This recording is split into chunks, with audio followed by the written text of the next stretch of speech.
Bonjour et bienvenue au webinaire sur Faire face à la solitude dans un nouveau monde. Ce webinaire a été développé par les programmes bilingues de l'Ontario, c'est chez moi, et Étudiants internationaux se connectent en collaboration avec les services de santé familiale et mentale de Costi. Je m'appelle Nawara et je vais vous guider à travers cette présentation aujourd'hui. Nous allons couvrir les sujets suivants. Qu'est-ce que la solitude? Les effets de la solitude chronique? Faire face à la solitude? Quand demander de l'aide? Et finalement, on va revoir les ressources. La solitude et son impact. Donc, qu'est-ce que la solitude? La solitude est une émotion humaine universelle qui est à la fois complexe et unique à chaque individu. Solitude situationnelle, par exemple, isolement physique, déménagement dans un nouvel endroit, divorce.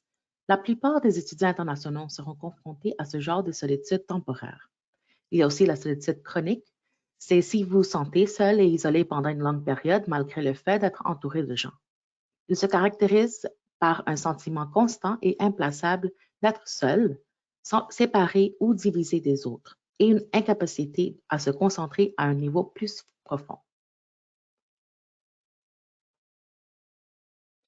Vulnérabilité à la solitude. Les étudiants internationaux peuvent être vulnérables à la solitude. Ils peuvent se sentir mal, le mal du pays et manquer la façon dont les choses sont faites à la maison. Ils peuvent vivre le choc culturel, appartenir à des groupes minoritaires et vivre dans une région sans autres personnes issues du même milieu, ne peut pas participer à des activités sociales en raison d'un manque d'argent. Les effets de la solitude chronique.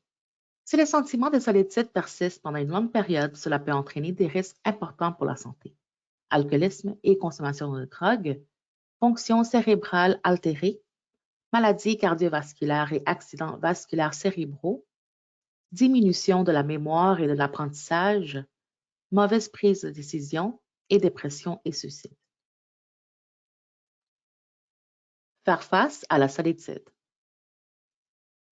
Suivre une routine saine. Suivre une routine saine car elle favorise un sens du but et de la normalité. Il faut bien manger, dormir suffisamment et pratiquer une activité physique qui peuvent favoriser une meilleure santé mentale. Il est nécessaire d'éviter les drogues et l'alcool et peuvent vous aider à faire face temporairement aux émotions négatives, mais à long terme, ils peuvent vous faire sentir plus mal. Tenir loin de la comparaison. Comparer nos vies à celles des autres, en particulier avec les publications sur les réseaux sociaux et les histoires que d'autres partagent avec nous, peut nous donner l'impression que nous sommes les seuls à nous sentir seuls. Soyez conscients que les choses ne sont pas toujours ce qu'elles semblent être de l'extérieur. Par exemple, sur les réseaux sociaux, rappelez-vous que nous voyons que ce que les autres publient sur leur vie, ce qu'ils veulent nous montrer. Donc, il est important de se concentrer sur le positif. Pratiquez la gratitude et concentrez sur les aspects positifs de votre vie. Pourquoi vous avez commencé le voyage pour commencer? Contrôlez votre consommation de médias. Une trop grande exposition des informations négatives peuvent alimenter l'anxiété.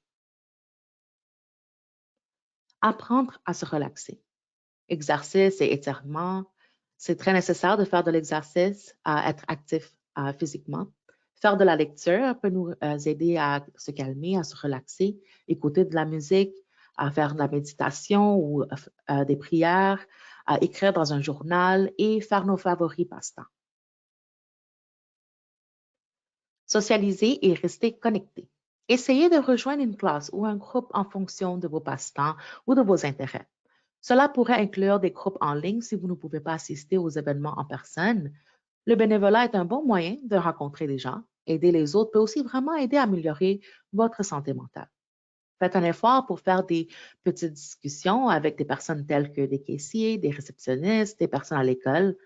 Rejoignez les clubs et rencontres organisées par l'école. Vous en trouverez d'autres qui vivent la même expérience. Restez en contact avec la famille et les amis. Il est normal de manquer vos amis, votre famille à la maison. Utilisez Skype, WhatsApp, Facebook ou d'autres applications de messagerie internationale gratuites pour rester en contact avec eux. Demandez de l'aide. Sentiment d'isolement accablant, peu importe où vous êtes et qui est autour. Vous pouvez être entouré de dizaines de personnes et pourtant, vous vous sentez isolé, séparé et désengagé. C'est comme si vous étiez dans votre propre bulle incassable. Sentiment négatif de doute et d'estime de soi et épuisement lorsque vous essayez de vous engager socialement. Une sensation de fatigue persistante peut entraîner d'autres problèmes tels que des problèmes de sommeil, un système immunitaire affaibli, une mauvaise alimentation, etc. Donc, demandez de l'aide. Voici quelques ressources que nous aimerons partager avec vous. Vous pouvez contacter Allo J'écoute. Allo J'écoute fournit des services de soutien confidentiels aux étudiants de niveau postsecondaire en Ontario et en Nouvelle-Écosse. Il y a aussi Black Youth Helpline. Il y a aussi des services en français qui sont offerts. Black Youth Helpline sert tous les jeunes et répond spécifiquement aux besoins d'un service spécifique aux jeunes noirs, positionnés et dotés de ressources pour promouvoir l'accès à un soutien professionnel et culturellement approprié pour les jeunes, les familles et les écoles. Nasiha Muslim Youth Helpline, les services sont aussi offerts en français, qui est une ligne d'assistance confidentielle permettant aux jeunes musulmans de recevoir une assistance immédiate, anonyme et confidentielle par téléphone de 12h à 21h, 7 jours sur 7, et par texte aussi du lundi au vendredi. Le programme L'Ontario, c'est chez moi est un programme bilingue qui est financé par Immigration, Réfugiés et Citoyenneté Canada et le gouvernement de l'Ontario. Ce programme a été conçu pour accélérer et faciliter l'établissement des nouveaux arrivants en Ontario et les aider à faire des choix plus éclairés.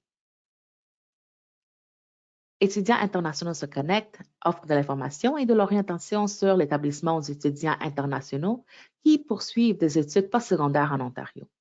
Le ministère de l'Enfance et des Services sociaux et communautaires de l'Ontario finance le programme Étudiants internationaux se connectent pour offrir un soutien aux étudiants internationaux et à leurs familles.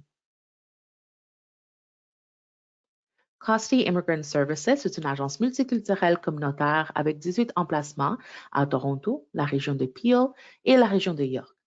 Costi fournit des services dans plus de 60 langues.